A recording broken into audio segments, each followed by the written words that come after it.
Hello, thank you for joining us. This is the Handshake. I am Rachel Navisube. With me, Edna Roth Mobiru. Edna, you're welcome to the studio. Thank you, Rachel. We are going to discuss about why businesses in Uganda are failing to thrive.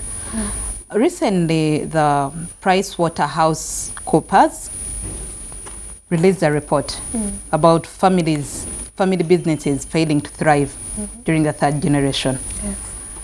And one of the reasons that was cited is lack of proper succession planning by the business owners. And it's in the same report, it is noted that only 30% of family-owned businesses in Uganda make it to the third generation, and only 15% to the fourth generation. Why is it that family businesses are failing to survive either the third or fourth generation in Uganda? Well, you've already mentioned succession planning. It's one of the most important things for any organization, whether it's a family business or a corporate company. You need to know who is going to succeed, who is going to take on the mantle if the founder, who was the inspiration behind the whole business, leaves. On top of succession planning, you need structures. You know, if you're running a family business and your structure is such that you're the one who knows who gets paid when, who owes you what at what point, you'll run into trouble. If anything happens to the one person who has all this information, chances are high, you know, you'll not be able to get everything right. And then the other thing is that as you're doing your succession planning, you will need to look beyond the family.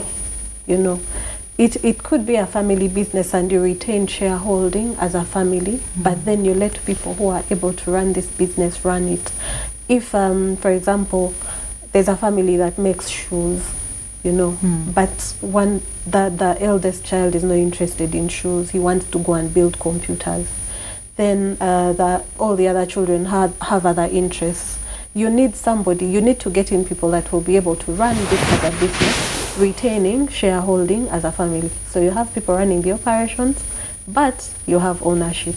In circumstances where no one amongst the family has interest in the business, what would you do? What would they do? If nobody has interest in the business, you hand it over to people who can run it, but you remain shareholders.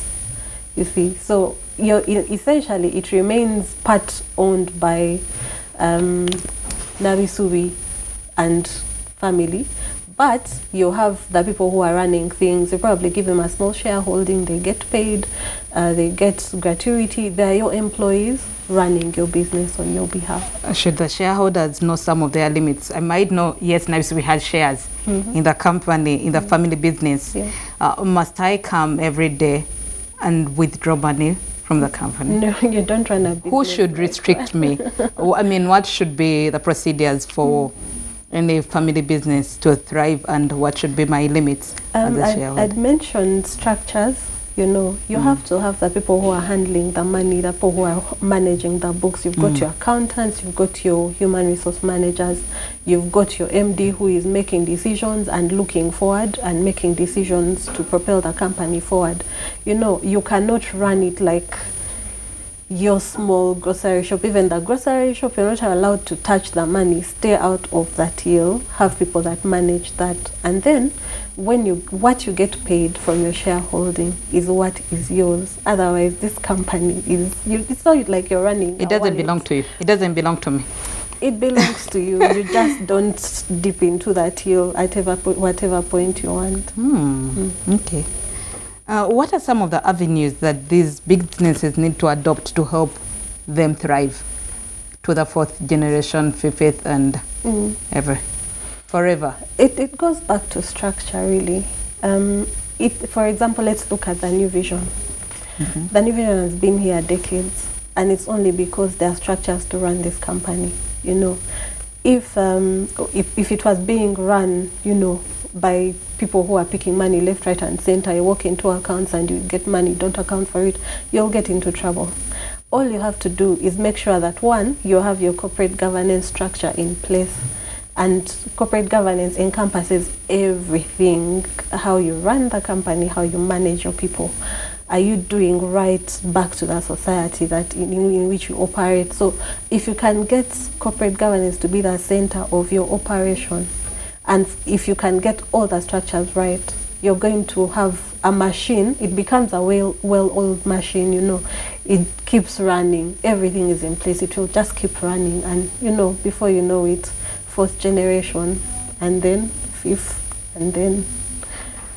For businesses that hadn't adopted the strategy that you're talking about, can they jump in at the moment?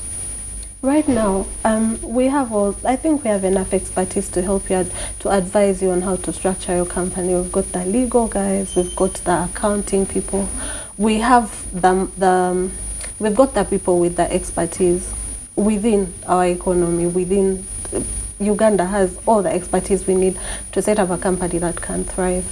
The challenge is that some family businesses don't want to open up because this is our thing. It is our family thing. But if the person who has the business acumen is no longer here, you should be able to accept that we need to hire people who can run this, and then hand it over to them, and you'll have a business that will continue to thrive. Now I know what I should do for my business. Oh, yeah. I look forward to opening up one. Thank you so much, Edna, for joining us. It's been a great insight. Thank you. Thank you so much.